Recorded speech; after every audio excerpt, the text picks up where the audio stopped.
بسم اللہ الرحمن الرحیم نحمدہ ونصلی علی رسولہ الکریم اما بعد فاعوذ باللہ من الشیطان الرجیم بسم اللہ الرحمن الرحیم لقد کان لکم فی رسول اللہ اسوۃ حسنہ۔ سب سے پہلے مشیت کے انوار سے نقش روح محمد بنایا گیا۔ سب سے پہلے مشیت کے انوار سے نقش روح محمد بنایا گیا، پھر اسی نقش سے مانگ کر روشنی بزم کنو مکہ سجایا گیا۔ میرے محترم بزرگوں اور دوستوں، حضور پاک صلی اللہ علیہ وسلم کی سیرت ایک اتھاہ سمندر ہے۔ اگر کوئی انسان یہ چاہے کہ ہم حضور پاک صلی اللہ علیہ وسلم کی سیرت کو بیان کرے تو اس کو اتنی قوت نہیں کہ وہ حضور صلی اللہ علیہ وسلم کی سیرت کو بیان کر سکیں۔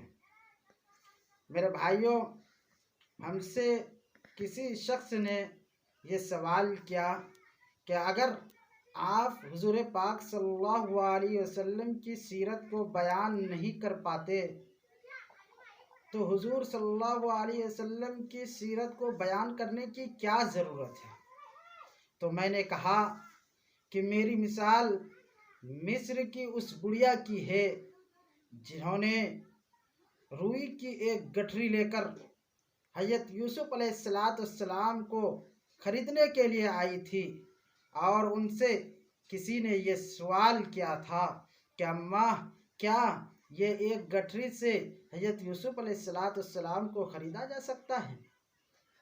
تو اماں نے جواب دیا تھا کہ میں اس مقصد سے نہیں آیا ہوں کہ اس روئی کے ذریعے سے میں حضرت یوسف علیہ السلام کو خریدوں، بلکہ میری مقصد یہ ہے کہ میں حضرت یوسف علیہ السلام کو اس روئی کے ذریعے خرید تو نہیں پاؤں گی، لیکن کل قیامت کے دن جب اللہ تبارک و تعالی یہ کہیں گے کہ حضرت یوسف کو خریدنے والا کون کون تھا تو اس میں میرا بھی نام آ جائے گا۔ میرے بھائیوں، اسی لیے اللہ تبارک و تعالی نے قرآن میں کہا ہے وَرَفَعْنَا لَكَ ذِكْرَكَ، ہم نے آپ کی شان کو اونچا کر دیا۔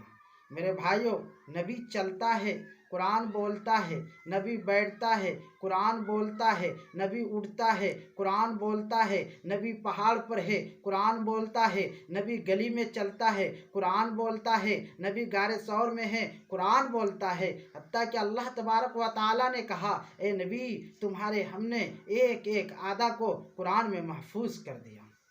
میرے بھائیوں، حضرت ابو ہریرہ رضی اللہ تعالیٰ عنہ ایک مرتبہ حضور پاک صلی اللہ علیہ وسلم کے دربار میں حاضر ہوئے، اور حضرت ابو ہریرہ رضی اللہ تعالیٰ عنہ نے کہا کہ اے اللہ کے رسول، آپ ہماری ماں کے لیے دعا فرما دیجئے۔ میرے بھائیوں، اللہ کے رسول جناب محمد الرسول اللہ صلی اللہ علیہ وسلم نے اپنے نبوت والے ہاتھ کو اٹھایا اور حضرت ابو ہریرہ کی ماں کے لیے دعا فرما دی۔ میرے بھائیوں، حضرت ابو ہریرہ رضی اللہ تعالیٰ عنہ دعا کرا کر وہاں سے واپس چلتے ہیں۔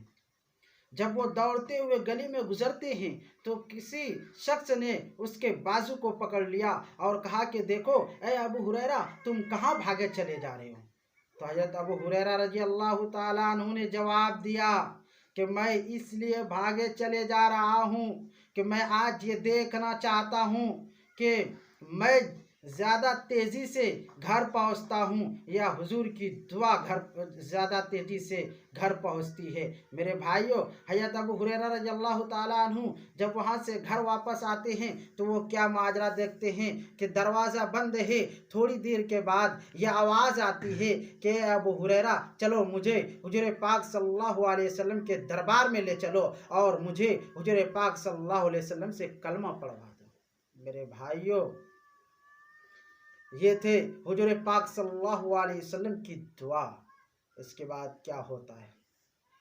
حضرت ابو ہریرہ رضی اللہ تعالیٰ عنہ مدینہ کے کسی چوک میں لیٹے ہوئے ہیں، کمزور ہے، بے بس ہے۔ حضرت ابو بکر صدیق رضی اللہ تعالیٰ عنہ آئے، گزر گئے۔ حضرت عمر رضی اللہ تعالیٰ عنہ آئے،